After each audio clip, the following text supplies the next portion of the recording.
भारी शरीर लेके बैठा हूं, कथा आज भी होती है। आगामी 60-70 साल बाद मेरा शरीर नहीं रहेगा, आप लोग भी नहीं रहोगे, लेकिन कथाएं तब भी होंगी। क्यों? क्योंकि हम लोग नश्वर हैं, लेकिन श्रीमद् भागवत साक्षात कृष्ण है और कृष्ण परम सत्य है, इनका अंत कभी नहीं होता।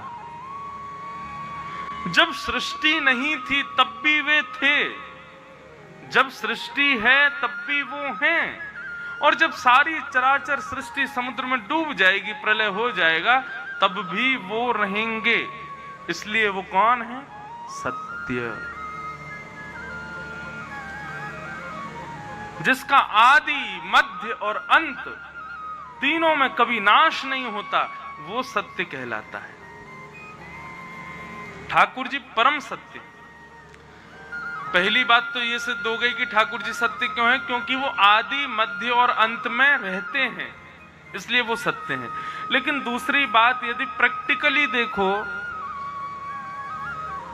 तो ठाकुर जी का स्वरूप ऐसा होता है कि आप विश्व के सामने झूठ बोल दो, आप अपनी पत्नी के सामने झूठ बोल दोगे, माता पिता के सामने झूठ बोल दोगे, पति के सामने झूठ बोल लोगे, बच्चों के सामने झूठ बोल लोगे, परिवार वालों के सामने, अपने कर्म, जहां पर आप कर्मचारी हैं, जहां पर आप जॉब करते हैं, वहां अपने मालिक से झूठ बोल दोगे। लेकिन जैसे ही मंदिर में प्रवेश करोगे, ठाकुर जी के सन्मुख जाओगे और जैसे ही ठाकुर जी को नेत्रों से देखोगे, तब मन ही मन अपने आप सारी चीजें जो संसार से छुपाई हुई हैं वो सब प्रकट हो जाती हैं। और तब हम कहते हैं, नाथ आप तो सब जानते हो, मैंने कहां कितनी घपलेबाजी कर रखी है, मैंने कहां कितनी चोरी कर रखी है, कहां किससे ईर्ष्या करता हूं, मैं कहां पर पाप कर रहा हूं, आपको सब पता है नाथ। ठाकुर जी के सामने सत्य छुपता नहीं है, सत्य प्रकट हो जाता है। इससे ये बात सिद्ध होती है कि वे सत्य स्वरूप हैं। और जिनके सामने सत्य छिप जाता है वो असत्य स्वरूप है। संसार के किसी भी व्यक्ति के सामने आप झूठ बोल सकते हो, सत्य को छुपा सकते हो, इसका मतलब क्या है? सामने वाला व्यक्ति असत्य है, नश्वर है।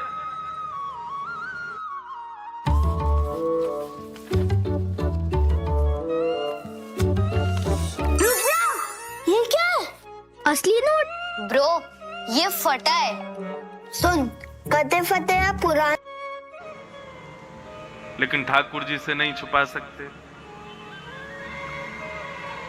कोई हमारे साथ गलत करता है और प्रमाणित नहीं हो पाता कि इसने हमारे साथ गलत किया, हम उससे क्या बोलते हैं?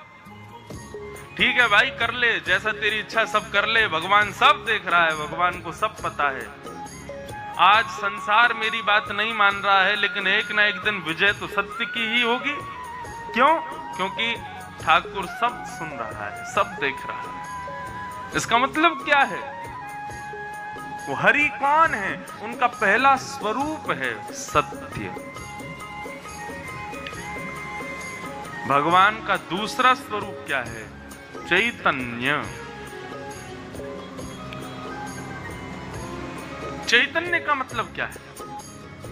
एक जगह एक घर में किसी की मृत्यु हो गई, अभी अभी हम आ रहे हैं बनारस से, और महाराज बनारस में तो ये सोच लो कि आप छत्तीसगढ़ में रोड पर कभी कहीं किसी की अर्थी जाती हुई देख लो तो हम लोग थोड़े घबरा जाते हैं, हाथ पांव जोड़ लेते हैं, प्रणाम करते हैं। बनारस में तो ऐसा दिन ही नहीं जाता जिस दिन शव ना दिखाई देते हो। मणिकर्णिका का घाट है, उसको शमशान घाट नहीं कहते, उसको महाशमशान घाट कहते हैं। 24 घंटे मुर्दे जलते रहते हैं वहां पे।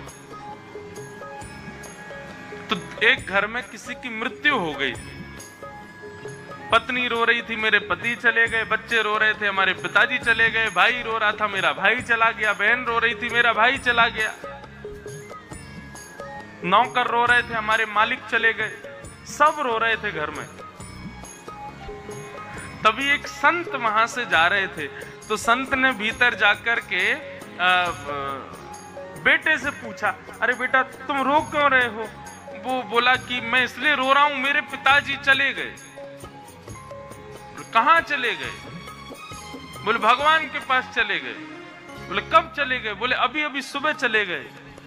तो बोले ये कौन है जो सामने पड़ा है तुम्हारे? बोले ये मेरे पिता ही हैं। तो बोले ये तो सामने पड़ा है, तो रो क्यों रहे हो? बोले नहीं, ये तो पड़े हैं लेकिन इनके भीतर जो थी आत्मा वो चली गई। तो संत ने कहा तुमने उस आत्मा को कभी देखा था? बोले नहीं, देखा तो कभी नहीं। बोले उनको कभी देखा नहीं तो फिर तुम रो क्यों रहे हो? जिसको देखा है वो तुम्हारे सामने पड़ा है, तो फिर रोना क्यों? और जिसके लिए तुम रो रहे हो उसको तुमने कभी देखा नहीं, तो फिर इतना शोक क्यों?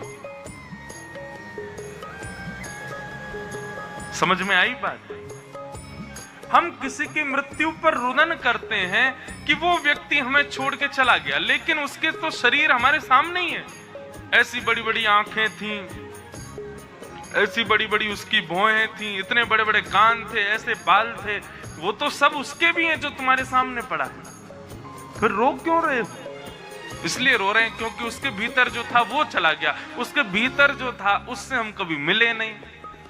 जिससे हम मिले नहीं तो उसके लिए रो क्यों रहे हैं? वास्तविकता बंधुओं यही है, किसी की मृत्यु हो जाने पर रुदन उस व्यक्ति के लिए नहीं होता। उसको चला रहा था, फिरा रहा था, हमारा भाई, बंधु, बेटा आदि ये सारे संबंध उससे बनवा रहा था। कौन? उसके भीतर बैठा हुआ चैतन्य स्वरूप भगवान। हम उसके लिए रुदन करते हैं। ठीक है, माया के कारण, मोह के कारण हमारा रुदन सांसारिक होता है, लेकिन वास्तविकता देखो तो रुदन सांसारिक नहीं होता। रुदन इसलिए होता है कि भाई जो इसके भीतर था तत्व, हम उसको कभी पहचान नहीं पाए, इसलिए रोती है हमारी आत्मा। हमारा हृदय उस समय क्यों विदारित हो जाता है, क्यों इतना कष्ट में आ जाता है? क्योंकि हमारी आत्मा जानती है कि तुमने किसको खोया है। शरीर जानता है कि मेरा भाई चला गया, बंधु चला गया, मेरा बेटा चला गया, आदि आदि चले गए, लेकिन आत्मा जानती है वो तुम्हारा भाई, बंधु, सखा आदि कुछ नहीं था। भाई, बंधु, सखा तो तुम्हारे सामने ही पड़ा है। वो परम तत्व परमात्मा था, चैतन्य था, जिसकी वजह से वो पूजनीय था, वो चला गया।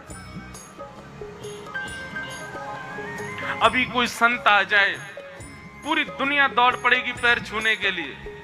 क्यों? अरे महाराज इनके पांव छूने चाहिए, हमारे पाप निवृत्त हो जाएंगे। लेकिन कल को यदि वही संत भगवत धाम चले जाएं, तो उनकी शव यात्रा में जाने वाले लोग भी घर लौट करके आएंगे तो पहले नहाएंगे 2 बाल्टी पानी से। क्यों? हम अपवित्र हो गए। क्यों? कल तक तो वो तुम उनके पैर छूने के लिए भाग रहे थे और आज तुम अपवित्र मान रहे हो। क्यों? कल तक वो पवित्र क्यों थे? क्योंकि उनके भीतर चैतन्य परमात्मा थे। आज वो अपवित्र क्यों हैं? क्योंकि चैतन्य परमात्मा ने उसके देह का परित्याग कर दिया। बात समझ में आ रही है कि सिर के ऊपर से जा रही है? आ रही है ना समझ में? संसार में हमारा जिससे भी संबंध है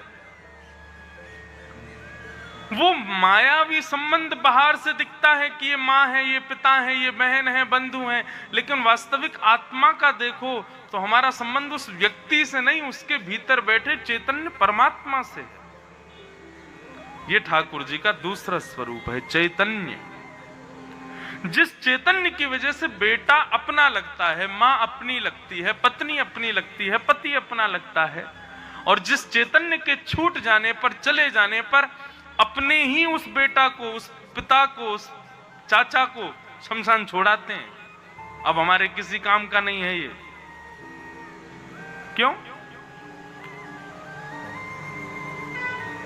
मृत्यु कितना बड़ा सत्य है। बेटे ने इतना बड़ा घर बनवाया और उस घर में विशेष कमरा अपने पिता के लिए बनवाया, लाखों रुपए खर्च करके पिता की जो जो सुख सुविधाएं थी सारी उस कमरे में डाल दी। लेकिन एक दिन जब पिता की मृत्यु हुई तो हॉस्पिटल से आते समय पिता को कमरे में नहीं ले गए, बाहर, घर के बाहर ही रखा। अंदर क्यों नहीं लेके गए? क्योंकि उसका शव अपवित्र है। और वो अपवित्र क्यों है? क्योंकि चैतन्य परमात्मा ने उसका परित्याग कर दिया है। तो ठाकुर जी का पहला स्वरूप है सत्य, दूसरा है चैतन्य और तीसरा क्या है? आनंद। आनंद बड़ी विचित्र वस्तु है। सुख में और आनंद में अंतर होता है। सुख हमें कहां मिलता है? सांसारिक वस्तुओं में हमको सुख मिलता है।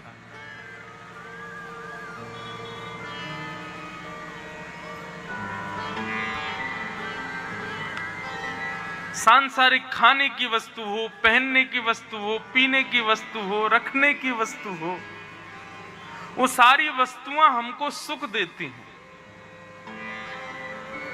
लेकिन ठाकुर जी की कथा, ठाकुर जी का दर्शन, ठाकुर जी का स्मरण, ठाकुर जी का वंदन, ये सुख नहीं देता, ये आनंद देता है।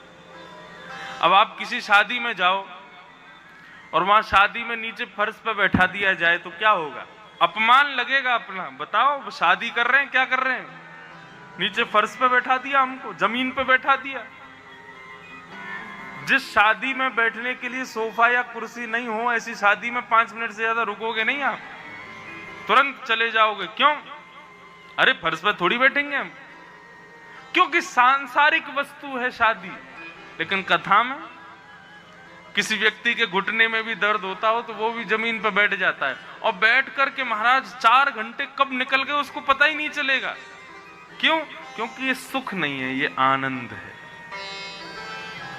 ठाकुर जी की कथा, ठाकुर जी का स्मरण, ठाकुर जी का वंदन, भगवत संबंधी कोई भी वस्तु हो वो सुख नहीं देती, वो आनंद देती। बेटा कहता है मुझे मेगा फोन दिलाओ पिताजी। पिताजी लिया है 1.25 लाख रुपए का फोन ला करके बेटे को दे दिया। 5 दिन, 10 दिन, 15 दिन, 1 महीना, 2 महीना उसको संभाल के रखेगा। 2 महीने बाद वो कहां पड़ा है, कैसा रखा है, चार्जिंग में लगा है कि बैटरी लो हो गई है कि जमीन पर गिर गया है, बेटा उसकी कोई केयर नहीं करेगा। क्यों? सांसारिक वस्तु उसका एक समय होता है, वो अब हम आए महाराज छत्तीसगढ़, एक उदाहरण दे रहे हैं, सत्य नहीं है ये। अब छत्तीसगढ़ में हमको किसी ने बुलाया अपने घर बुलाया तो वो लिया है रसगुल्ला लिया है।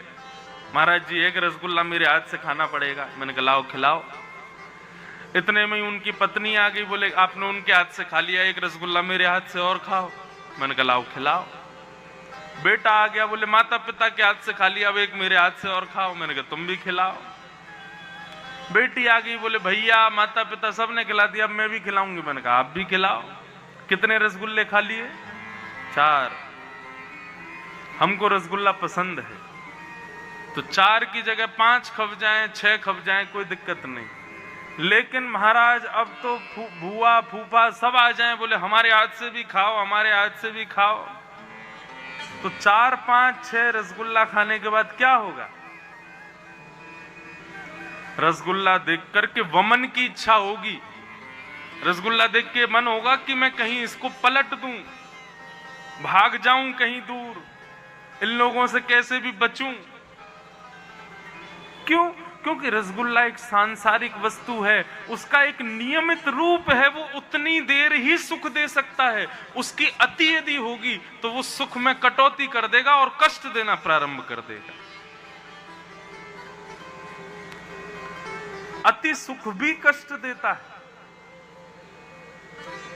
लेकिन ठाकुर जी कौन है? सुख स्वरूप नहीं है, ठाकुर जी आनंद स्वरूप है। इसलिए भगवान का तीसरा रूप क्या है? आनंद। सत, चित, आनंद, ये 3 भगवान के रूप हैं। रूप 3 हो गए, अब कर्म कितने हैं भगवान के? 3 कर्म हैं। विश्वोत्पत्त्यादि हेतवे, विश्व की उत्पत्ति करना पहला काम है भगवान का। विश्व का पालन करना ये दूसरा काम है भगवान का। और तीसरा और अंतिम काम विश्व का संहार कर देना, नष्ट कर देना। केवल ये 3 काम है भगवान के। विश्वोत्पत्त्यादि हेतवे। और फिर क्या कह रहे हैं? बोले भगवान के गुण क्या हैं? बोले तापत्रय विनाशाय तीन प्रकार के तापों का जो विनाश करते हैं। ताप किसे कहते हैं? ताप कहते हैं दुख को। हम सबके जीवन में तीन ही प्रकार के दुख होते हैं, आदि दैविक, आदि भौतिक और आध्यात्मिक।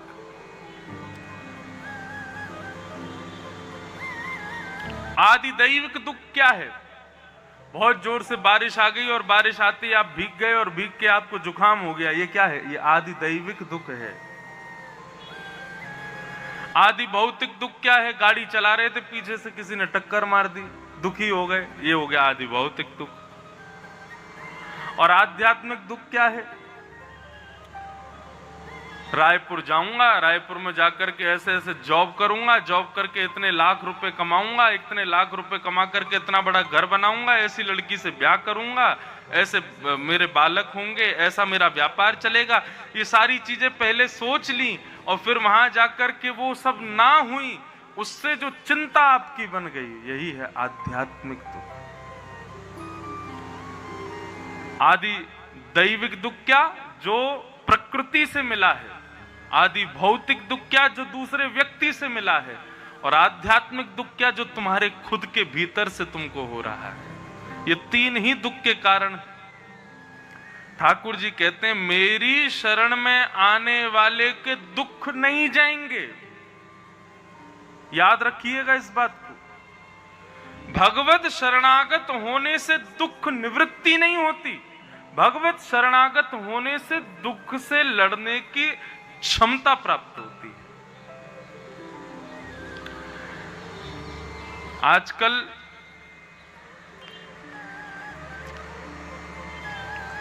लोग बहुत दुखी हैं संसार में।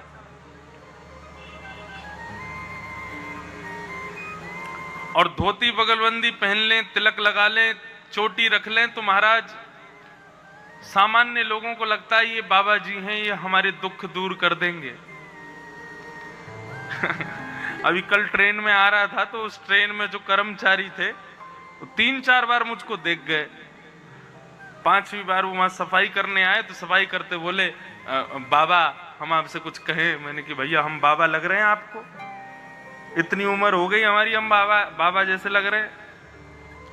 नहीं नहीं, वो हम बिहार के हैं ना, बिहार में महाराज जियों को बाबा ही बोलते हैं। मैंने कहा अच्छा भैया। मैंने कहा बताओ। खूब हनुमान चालीसा करते हैं, खूब हनुमान जी को चोला चढ़ाते हैं, खूब शंकर जी पर दूध चढ़ाते हैं, खूब सब कुछ करते हैं, हमारे दुख दूर क्यों नहीं हो रहे? हमारे परिवार में कोई ना कोई दुख लगा ही रहता है, कोई ना कोई दुख बना ही रहता है। मैंने कहा हनुमान जी इसलिए प्रकट हुए थे तुम्हारे दुख दूर करें। शंकर जी दूध इसलिए चढ़ाते हो ताकि तुम्हारे दुख दूर करें। मैंने शंकर जी पर तुम अकेले दूध नहीं चढ़ा रहे, 125 करोड़ भारतीय हैं और 125 करोड़ में से चलो मान लो 25 करोड़ नास्तिक हैं, 100 करोड़ लोग नित्य दूध चढ़ाते हैं। मैंने शंकर जी किस किस के दुख दूर करेंगे? मैंने कहा ये कुबुद्धि अपने अंदर से निकालो कि हनुमान चालीसा का पाठ इसलिए करना चाहिए ताकि हमारे कार्य सफल हो जाएं। मैंने कहा नहीं, हनुमान चालीसा का पाठ इसलिए करना चाहिए ताकि जो कार्य हम करने जा रहे हैं, हे पवन पुत्र बल बुद्धि विद्या देहु मोहे, हनुमान जी उस कार्य को सफल नहीं करेंगे, वो तुमको बल प्रदान करेंगे, करना तुमको ही पड़ेगा। दुख की निवृत्ति शंकर जी नहीं करेंगे, वो तुमको ही ऐसी बुद्धि प्रदान करेंगे कि उस बुद्धि से तुमको ही अपने दुखों से लड़ना पड़ेगा। शंकर जी, महादेव, हनुमान जी, ये सब इन खाली बैठे हैं क्या? इन पे बहुत काम है महाराज।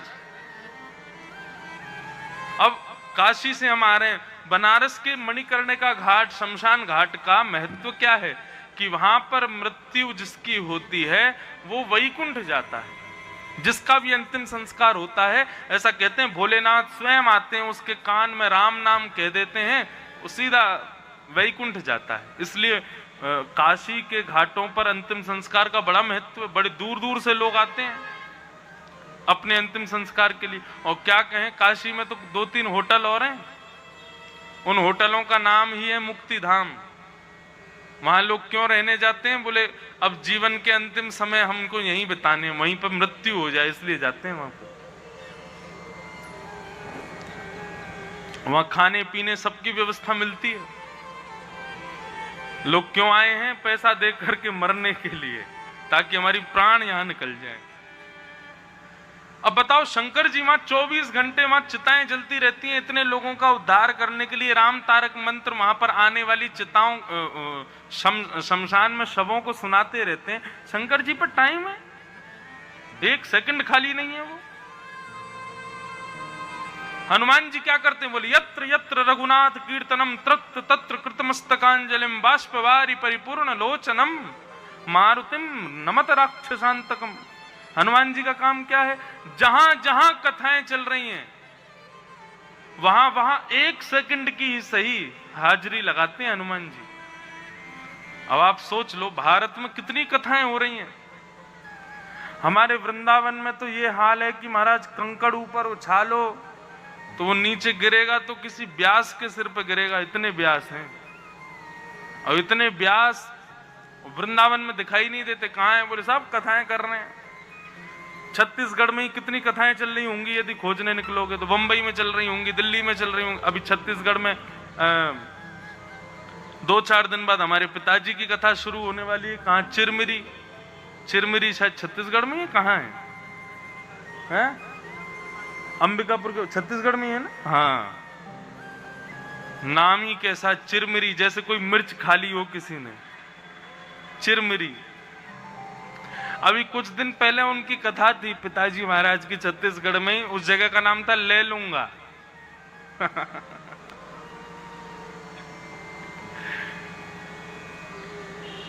मध्य प्रदेश और छत्तीसगढ़ में कई स्थानों के नाम ऐसे हैं कि बस पूछो ही मत।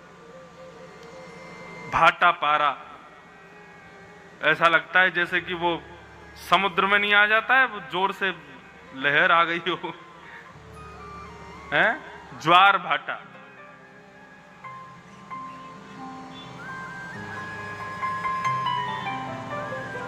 ज्वार भाटा। तो चिरमिरी, अभी पिताजी की कथा है 8 तारीख से वहां, यहीं छत्तीसगढ़ में। यहां से शायद 4-5 घंटे का रास्ता है। तो महाराज कहां तक कहें, इतनी कथाएं हो रही हैं। हनुमान जी सब जगह जाकर के एक एक क्षण के लिए प्रणाम करते हैं। हनुमान जी पे समय हमारे दुख दूर करने का। कष्ट की निवृत्ति कैसे होती है? ठाकुर जी को वंदन करो, और वंदन करके कभी ऐसा मत कहो कि मेरे दुख दूर कर दो। ठाकुर जी से केवल इतना कहो कि इस दुख से जूझने का मुझे बल प्रदान करो, मुझे शक्ति दो भगवान।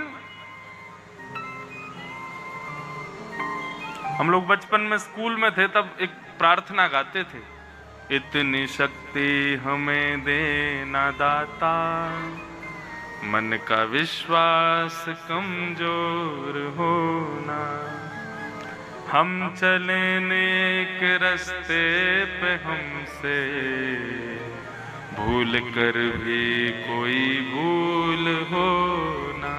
अब बात क्या होती है कि स्कूल में बच्चों को केवल प्रेयर गवा देते हैं, प्रार्थना गवा देते हैं, उसका मतलब कभी नहीं समझाते। हमें ही नहीं समझाई, हम जब कथा करने लगे तब समझ में आया।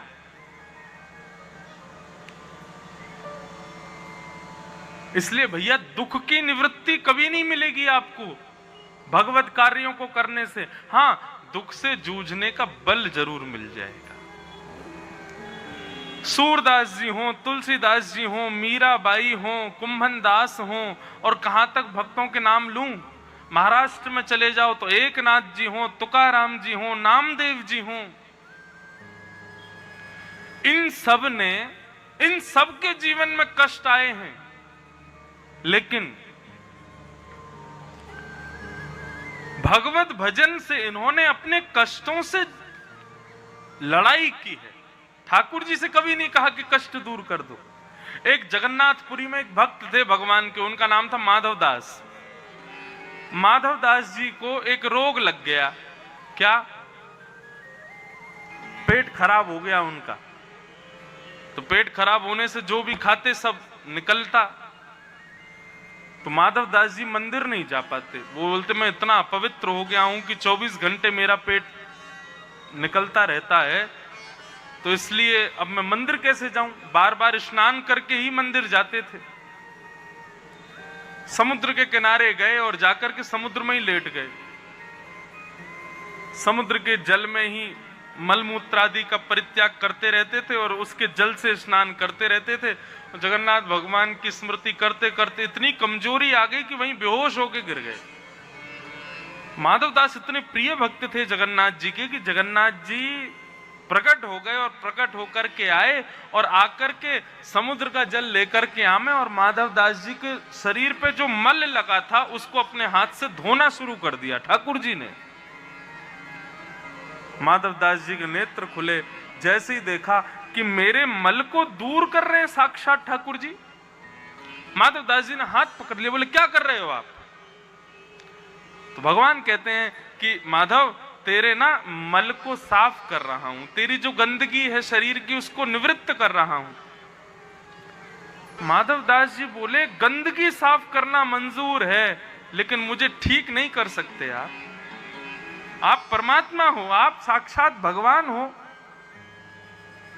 मल क्यों दूर कर रहे हो? आप परम पवित्र हो, ये सब करने की जरूरत ही नहीं, मुझे ठीक कर दो ना, मेरा रोग है उसको नष्ट कर दीजिए ना। भगवान इतना सुंदर उत्तर देते हैं वहां पे। भगवान कहते हैं माधव यदि मैंने अभी तेरा रोग ठीक कर दिया ना तो ये रोग कर्मों से आया है तेरे पास।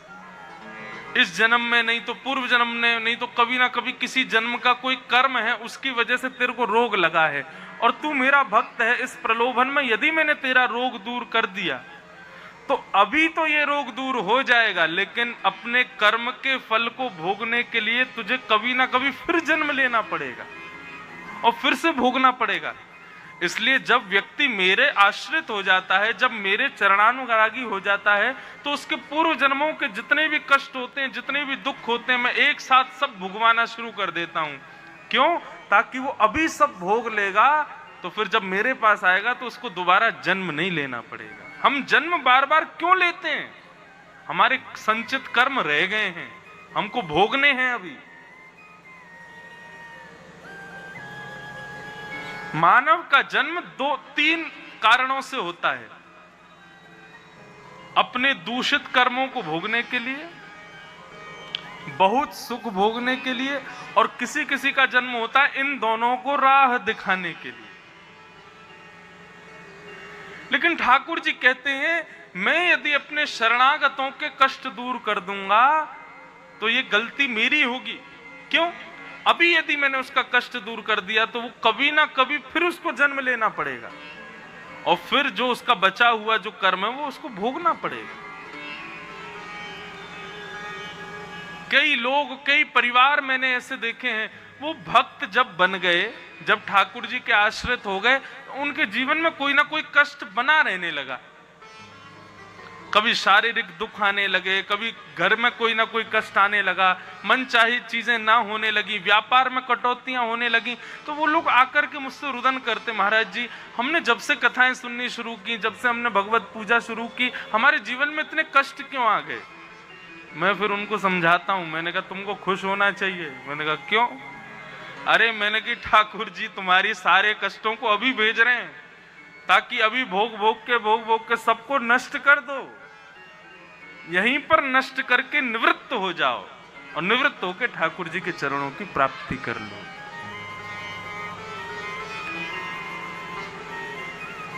इसलिए कष्ट जीवन में आवे, संकट जीवन में आवे, विपत्तियां जीवन में आवे, आपत्तियां जीवन में आवे, तो उसको विपत्ति, आपत्ति, कष्ट, संकट ना समझ करके इस रूप में समझना। अच्छा तो ठाकुर जी शायद मुझे निवृत्त करना चाहते हैं, शायद मुझे जल्दी मुक्त करना चाहते हैं, इसलिए ये कष्ट मुझे दे रहे हैं।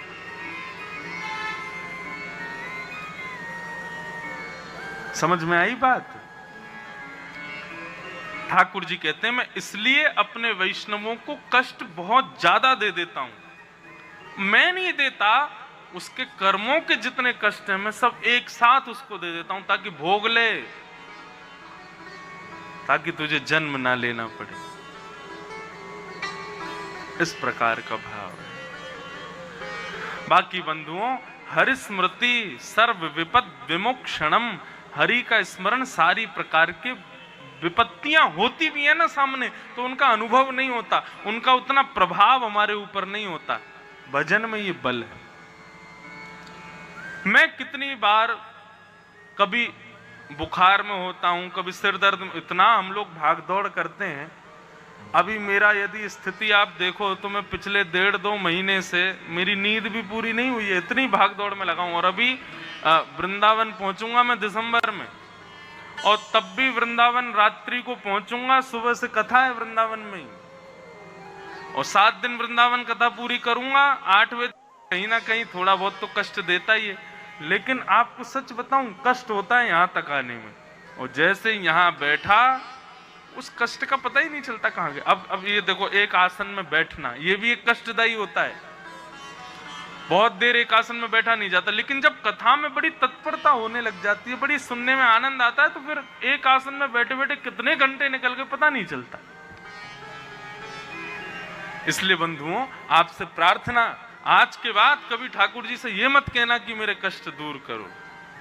ठाकुर जी से कहना, हे नाथ, मुझे पता है आपने मेरी परीक्षाएं लेने के लिए ये कष्ट क्यों दिया है, क्योंकि आप मुझे मुक्त करना चाहते हो, लेकिन प्रभु आप मुझे बल दो, मुझे शक्ति दीजिए ताकि मैं इस दुख से जूझ सकूं।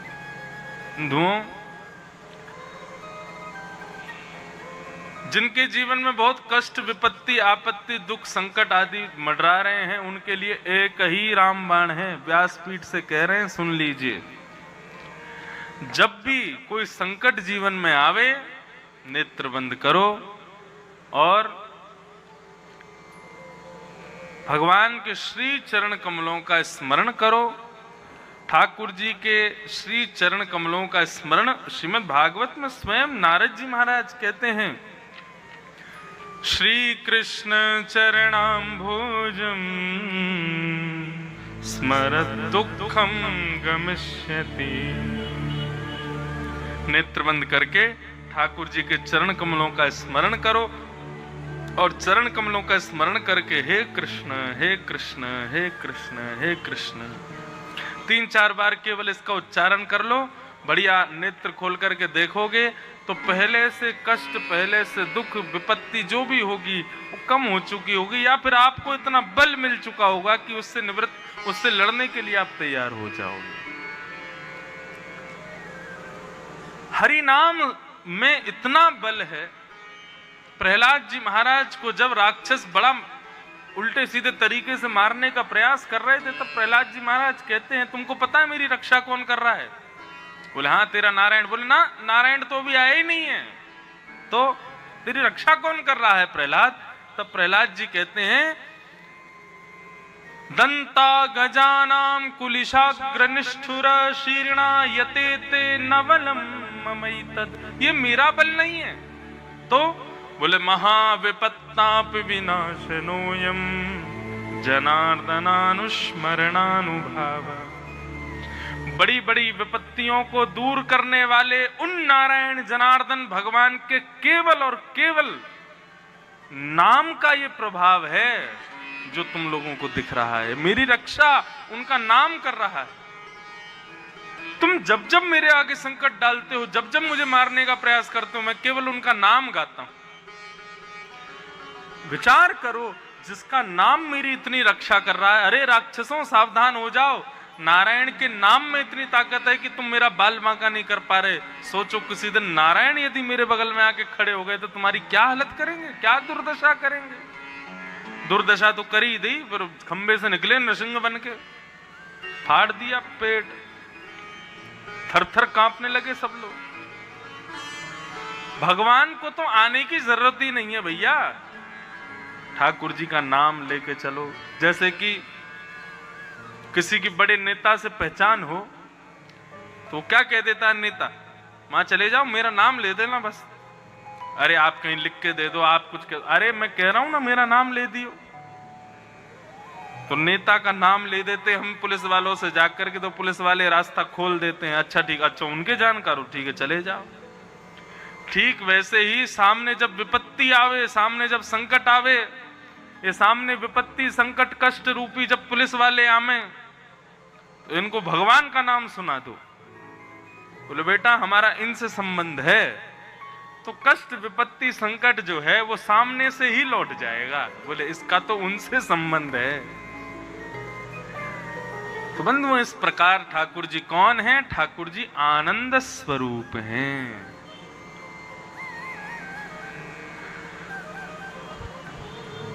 तो जितनी भी विपत्तियां जीवन में आती हैं उनसे ठाकुर जी निवृत्त करते हैं।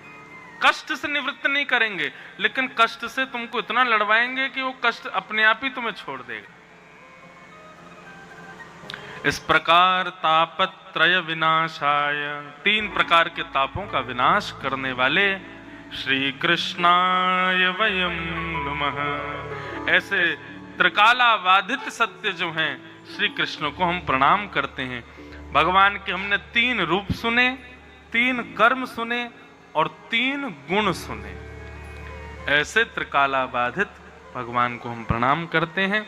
आज महात्म्य में केवल ठाकुर जी को प्रणाम मात्र करके हम कथा को आज विराम देते हैं। कल 2 बजे से कथा होगी। आप सब लोग खूब लोगों को कहो जाकर के कि भैया कथा में आओ। सब लोग आकर के खूब प्रचार करो, प्रसार करो, खूब लोगों के आगमनी हो। कथा में इतना बड़ा पंडाल खाली रहेगा तो अच्छा थोड़ी लगता है। सब भर जाए, बिल्कुल बेहतरीन आनंद आवे, भर करके धुआंधार कथा हो। महाराज तबाही मचा दो सारे राजनंदगांव वाले, कथा में आकर के धुआं कर दो। चौथे दिन जब नंदोत्सव हो तो पता चले भिलाई तक के लोगों को कि हाँ नंदोत्सव हो रहा है।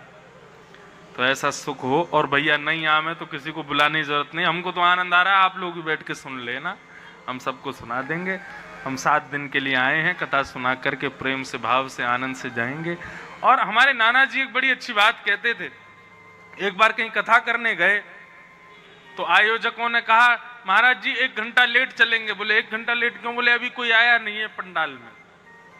तो हमारे नाना जी बोले अरे कैसी बात कर रहे हो तुम, पंडाल में तो बहुत भीड़ बैठी है। बोले आपको किसने बताया? बोले मेरे को अभी फोन आया था किसी का कि बहुत भीड़ आ गई है महाराज जी, आप आ जाओ। जैसे पंडाल में गए तो कोई था ही नहीं। आयोजकों ने कहा महाराज जी आप तो कह रहे थे बड़ी भीड़ आ गई है। बोले अरे तुमको नहीं पता, ये ध्रुव जी, प्रहलाद जी, हनुमान जी और विभीषण जी, सूरदास जी, तुलसीदास जी, मीराबाई, जब कथा होती है ना, जहां सांसारिक लोग बहुत बैठे होते हैं वहां पे ये लोग कथा सुनने नहीं आते। और जहां सांसारिक लोग कम होते हैं उस पंडाल में सोचना चाहिए कि ऐसे दैविक महापुरुष ही बैठे हैं, वही कथा श्रवण कर रहे हैं। तो भैया परम आनंद से हम तो कथा सुनाएंगे।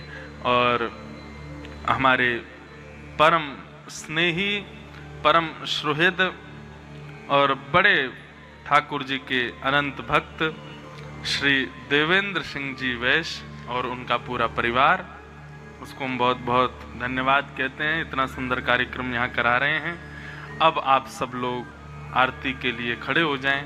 मुख्य यजमान मंच पर आकर के आरती करेंगे, बाकी सब अपने स्थान से ही, हाथों से ही ऐसे आरती का भाव रख लीजिएगा। कल कथा 2 बजे से है, लेकिन आप लोग 1:30 बजे से ही यहाँ आ जाइएगा ताकि कथा प्रारंभ 2 बजे हो जाए और 5:30-6 बजे तक विराम हो जाए। बोलो वृंदावन बिहारी लाल की जय, राधा रमण लाल की जय जय।